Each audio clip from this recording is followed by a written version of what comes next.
સૌથી પહેલા વાત ગાંધીનગરની, જ્યાં ફોરેસ્ટ ઉમેદવારોએ પોતાનો વિરોધ નોંધાવ્યો છે। રામકથા મેદાન ખાતે વિરોધ કરવા માટે વિદ્યાર્થીઓ એકત્ર થયા। ફોરેસ્ટ વિભાગની ભરતીની બેઠકમાં વધારો કરવા માટે માંગ કરવામાં આવી રહી છે। કોમ્પ્યુટર બેઝ ઉપર લેવાતી પરીક્ષા પદ્ધતિ રદ કરો એવી પણ માંગ કરવામાં આવી છે અને હાલમાં લેવાયેલી પરીક્ષાના માર્ક્સ જાહેર કરવાની માંગ કરાઈ। ગાંધીનગર ખાતે ફોરેસ્ટના ઉમેદવારો એકઠા થયા, વિરોધ કરવામાં આવ્યો। ત્રણ બાબતોની માંગણી કરવામાં આવી। પહેલી, ફોરેસ્ટ વિભાગની ભરતીની બેઠકમાં વધારો કરવામાં આવે। બીજું કે કોમ્પ્યુટર બેઝ ઉપર લેવાતી પરીક્ષા પદ્ધતિ રદ કરવામાં આવે અને ત્રીજું, હાલમાં જે પરીક્ષા લેવાયેલી છે તેના માર્ક્સ તાત્કાલિક જાહેર કરવામાં આવે। આ ત્રણ બાબતોને લઈને રામકથા મેદાન ખાતે ફોરેસ્ટના ઉમેદવારો વિરોધ નોંધાવી રહ્યા છે। રામકથા મેદાન ખાતે આ વિદ્યાર્થીઓ એકત્રિત થયા છે, જે આ તમામ વિદ્યાર્થીઓ દ્રશ્યમાં જોઈ શકાય છે। એ અલગ અલગ બેનર્સ સાથે વિરોધ દર્શાવી રહ્યા છે। મુખ્ય ત્રણ માંગણીઓ કરવામાં આવી રહી છે। ફોરેસ્ટ વિભાગની ભરતીમાં વધારો કરવા માટેની માંગણી કરવામાં આવી રહી છે પહેલી તો।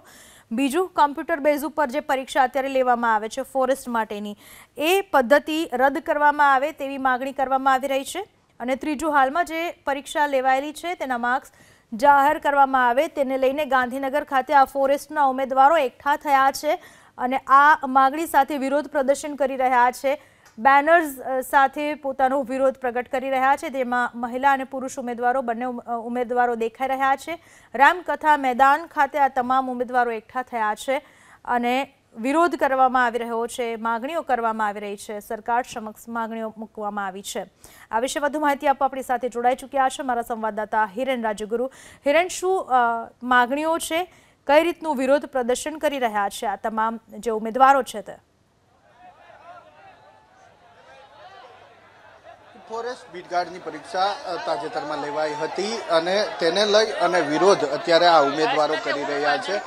ગાંધીનગરનું રામકથા મેદાન છે અને રામકથા મેદાનની અંદર આ ઉમેદવારો મોટી સંખ્યામાં અહીંયા એકત્ર થયા છે। તેમની વિવિધ માંગણી છે, જે પૈકીની એક માંગણી એ છે કે તાજેતરમાં જે પરીક્ષા લેવામાં આવી હતી એ તમામ ઉમેદવારોના માર્ક્સ જાહેર કરવામાં આવે। આ ઉપરાંત એમની જે જગ્યાઓ છે એ ભરતીની જગ્યા વધારવામાં આવે અને કમ્પ્યુટરાઇઝ જે પરીક્ષા લેવામાં આવી હતી એ પરીક્ષા રદ કરવામાં આવે। આવી 3-4 માંગણીને લઈ અને આ તમામ ઉમેદવારો અહીંયા એકત્રિત થયા છે। જે તેમના આગેવાન છે તેમની સાથે વાત કરશું અને જાણવાનો પ્રયાસ કરીશું। શું માંગણી છે તમારી અને ક્યારથી તમે આ વિરોધ કરી રહ્યા છો? અમારી માંગણી એટલી સર કે અમારી પહેલી જે આ સીબીઆરટી મતલબ પદ્ધતિ લીધી એ પદ્ધતિ જો કે ખોટી જ છે, બરોબર। અમારી જે મતલબ જે ફોરેસ્ટની એક્ઝામ લીધી એ ફોરેસ્ટની એક્ઝામમાં એક જ શિફ્ટના મતલબ એક વિદ્યાર્થીને 102 માંથી 162 માર્ક થતા હોય તો એ જ વિદ્યાર્થીને 140 માર્ક હતા। એનું નોર્મલાઇઝેશન મતલબ જે પીડીએફ મતલબ 8 ગણાની આવી એનું નામ નથી, તો મતલબ આ એક જણના 60 માર્ક વધારવાના, એક જણના માર્ક ના વધારવાના, એક જણના 5 માર્ક વધારવાના, આ કેવી સાહેબ નોર્મલાઇઝેશન પદ્ધતિ? અમને બી ખબર પાડો કે કઈ રીતે તમે કર્યું। એટલા માટે સાહેબ અમારા શિફ્ટ વાઇઝ દરેક વિદ્યાર્થીના શિફ્ટ વાઇઝ માર્ક જાહેર કરો તો અમને ખબર પડે કે સાહેબ કઈ રીતે નોર્મલાઇઝેશન પદ્ધતિ તમે જાહેર કરી છે, બરોબર।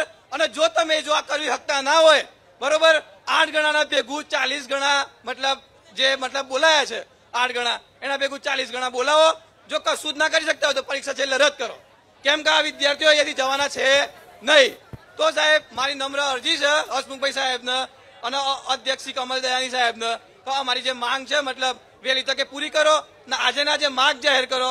આજેના જે 8 ગણાની જગ્યાએ 40 ગણા બોલાવો અને આજે ના છે સાહેબ નોર્મલાઇઝેશન જે પદ્ધતિ મતલબ લાગુ કરી છે એ હાલ ન જાહેર કરો।